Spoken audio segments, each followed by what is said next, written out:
ये 27 का जुगाड़ क्या है भाई? सगळं सांगतो, पाहत रहा सारांश. नमस्कार, मी सतीश साळुंके. आपल्या सगळ्यांनी वर्तमानपत्रात वाचलंच असेल की बीड जिल्ह्यामध्ये फार मोठ्या प्रमाणामध्ये बिबटे आलेले आहेत. मी विचार केला की ऐन निवडणुकीच्या काळामध्ये हे बिबटे आले कुठून? त्याच्यातले काही बिबटे हे पुणे आणि मुंबईच्या जंगलातून आल्याचं काही पर्यावरण तज्ञांचं मत झालं. असो, पण त्यामुळे मला ना सर्कस आठवली. तुम्ही केव्हा तरी सर्कस पाहिलेली असणारच ना. मी आता काल परवा सर्कस पाहिली. काय भन्नाट असते हो सर्कस. त्यात हत्ती, घोडे, वाघ, सिंह आणि ते माकड, त्यांच्या त्या कोलांट्या उड्या.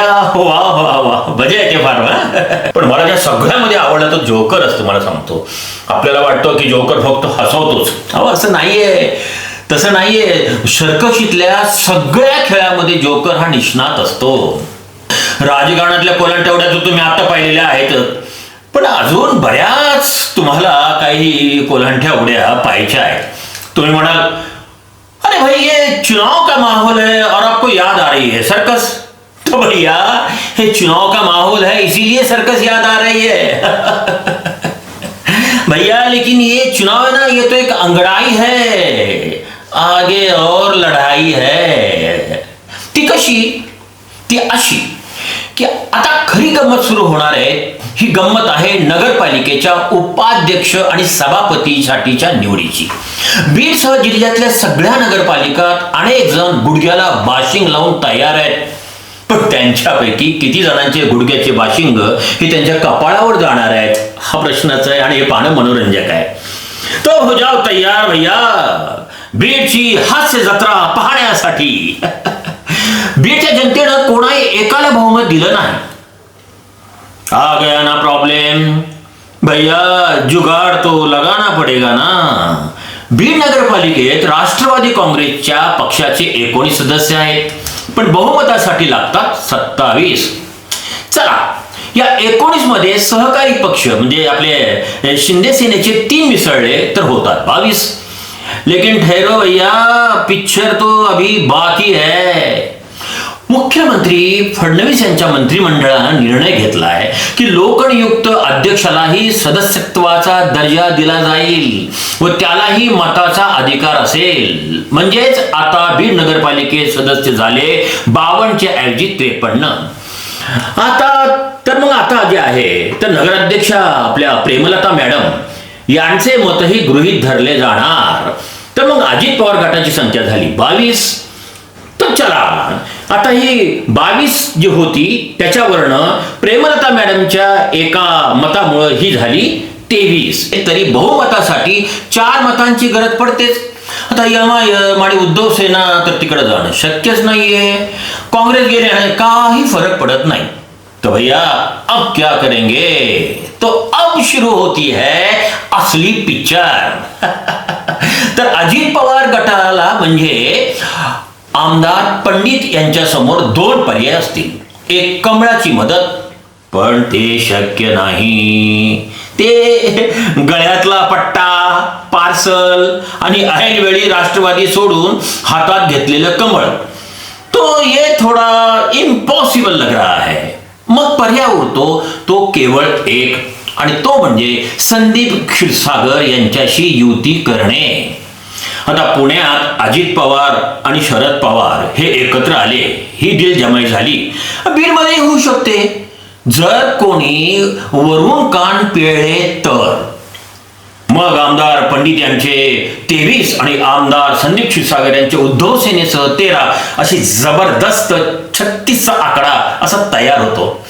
भैया पॉलिटिक्स में सब जायज होता है. ज्यांचा कालपर्यंत 36चा आकडा होता तो आज 63 वर असतो. हाँ, लेकिन कहानी में अब थोड़ा सा ट्विस्ट आ गया है, आ रहा है. त्याचं असं आहे की आमदार संदीप हे एक उपाध्यक्षपदाची मागणी करून एखादं सभापती पद रेटून धरतील. आया ना प्रॉब्लेम भैया. आमदार पंडित गटाकडून उपाध्यक्ष पदाचे प्रबळ दावेदार असणारे अमर नाईकवाडे, मग यांचं करायचं काय? नाईकवाडे यांचं काय होणार? अमर नाईकवाडे आणि आमदार संदीप क्षीरसागर यांचे सत्य सगळ्या बीडला माहिती आहे. हा, आमदार पंडितांसमोर हा फार मोठा प्रश्न निर्माण होऊ शकतो. तरीही आजच्या घडीला हा प्रश्न कायम ठेवून आमदार पंडित आणि आमदार क्षीरसागर यांची युती होण्याचीच शक्यता जास्त आहे, असा हवामान खात्याचा अंदाज आहे. अर्थात सलीमभाई हे आमदार संदीप यांना कोणता सल्ला देतात यावरही बरंच अवलंबून आहे. जरी अध्यक्षपदाच्या निवडणुकीत आमदार संदीप यांचा पराभव झाला असला तरी नगरपालिकेच्या राजकारणाचे तेच किंग मेकर ठरणार आहेत असं चित्र निर्माण झालेलं आहे. त्यांच्या मदतीशिवाय ना अजित पवार गटाचा पर्याय आहे ना भाजपला पर्याय आहे. म्हणून तर डॉक्टर सारिका क्षीरसागर यांना भाऊजी आठवले. त्या म्हणाले ना, ते माझे धीर आहेत. त्यांच्या आहोचा विधानसभेत पराभव झाल्यावर त्यांचे आहो म्हणजे डॉक्टर योगेश क्षीरसागर आणि त्यांनी संदीप क्षीरसागर यांच्यावर प्रचंड टीका केली होती.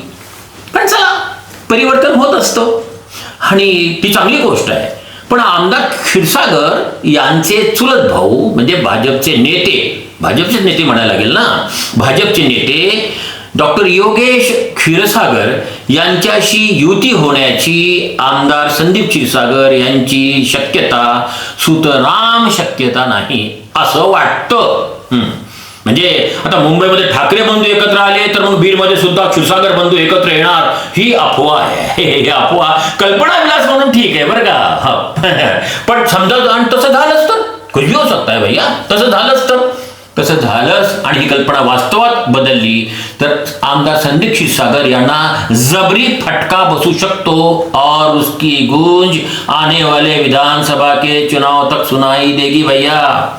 पण जर आमदार संदीप क्षीरसागर आणि आमदार विजयसिंह पंडित यांची युती झालीच तर पुढच्या काळामध्ये या दोन्ही पक्षातला संघर्ष नगरपालिकेत प्रचंड टोकाला जाण्याची शक्यता आहे. हेही तितकंच खरं आहे.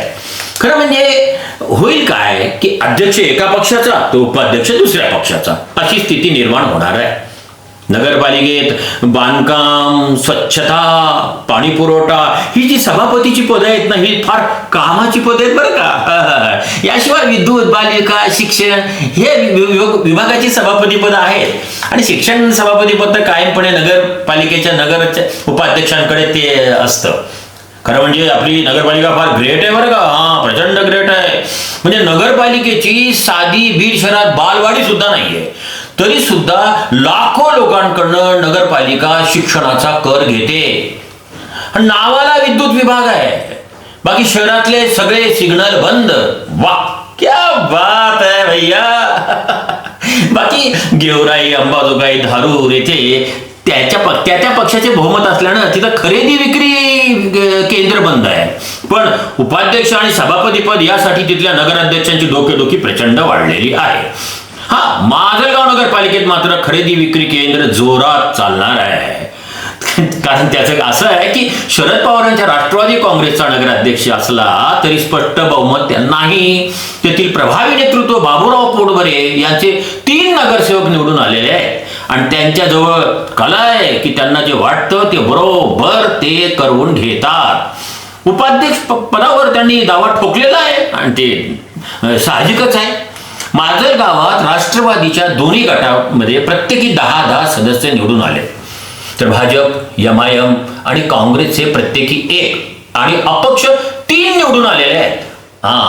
ही स्थिती राष्ट्रवादीच्या दोन्ही गटांना फार आनंददायी जरी नसली तरी सुद्धा हे जे अपक्ष आणि अन्य जे उमेदवार आहे यांना मात्र ती बऱ्यापैकी पोषक आहे, हे मात्र खरं आहे. तो भैया हो जाओ तयार. बीड मध्ये घडी कमळ की तुतारी, कोणाचा होणार उपाध्यक्ष, कोणाचे होणार सभापती, सुरू होणार 27चा आकडा गाठण्यासाठी ऑलिम्पिक स्पर्धा.